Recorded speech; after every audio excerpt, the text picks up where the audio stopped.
13 दिसंबर 2001 को भारत के लोकतंत्र पर हुआ भीषण हमला।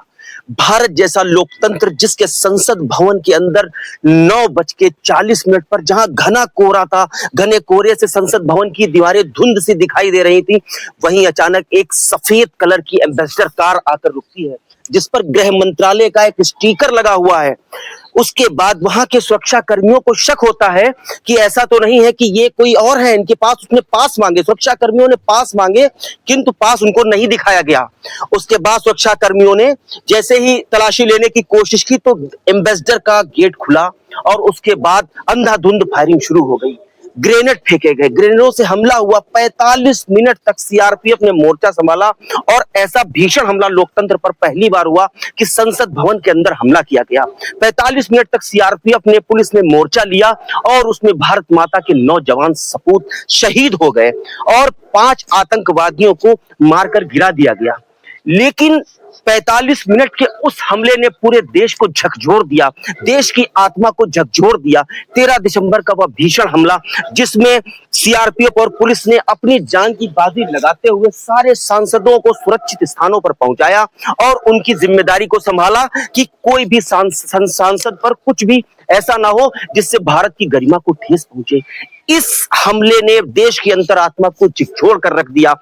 इस हमले के बाद, 13 दिसंबर के हमले के बाद आतंकवाद के ऊपर कई कानून बनाए गए, ऐसे कड़े कानून बनाए गए जिससे कभी लोकतंत्र पर हमला ना हो, लोकतंत्र के मंदिर पर हमला ना हो।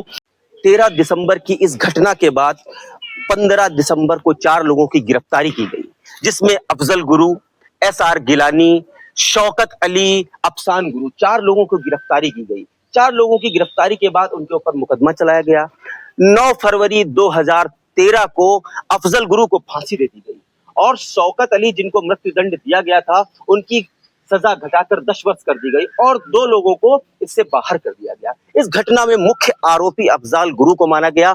उसके बाद उसकी फांसी सुबह 8 बजे तिहाड़ जेल में दी गई। इस तरीके की जो लोकतंत्र पर इस तरीके का जो हमला था, भारत पर जो हमला था इस तरीके का, उसके बाद फांसी में सिर्फ एक को सजा सुनाई गई और 2 लोगों को छोड़ दिया गया और एक की सजा 10 वर्ष कर दी गई।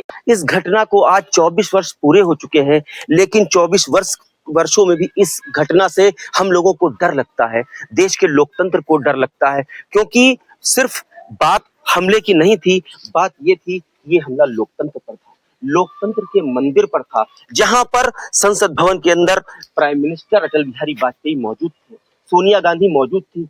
कुछ ही देर पहले वो वहां से निकले थे और उसके बाद हमला हुआ। आप सोचिए कि मौजूदा प्राइम मिनिस्टर अगर वहां होता और कुछ इस तरीके के हमले से किसी को नुकसान होता तो सोचिए भारत में कितना बड़ा नुकसान होता। लोकतंत्र के मंदिर पर हमला भारत में पहली बार हुआ है और इस पर हमला ना हो इसलिए अब बहुत ही ज्यादा सुरक्षा व्यवस्था तैनात कर दी गई है पार्लियामेंट के बाहर। और हमले के बाद, 13 दिसंबर के हमले के बाद आतंकवाद के ऊपर कई कानून बनाए गए, ऐसे कड़े कानून बनाए गए जिससे कभी लोकतंत्र पर हमला ना हो, लोकतंत्र के मंदिर पर हमला ना हो। लोकतंत्र के मंदिर पर जो हमला था वो बहुत ही विभीषण था।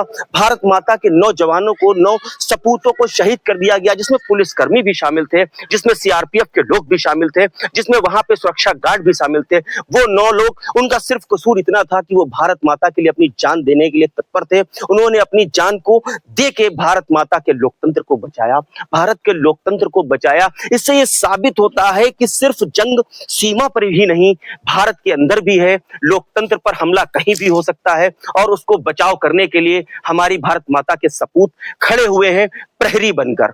इसके लिए मैं सिर्फ चंद अल्फाज कहना चाहूंगा कि शहीदों की मजारों पर लगेंगे हर बरस मेले, वतन पे मरने वालों का यही बाकी निशा होगा।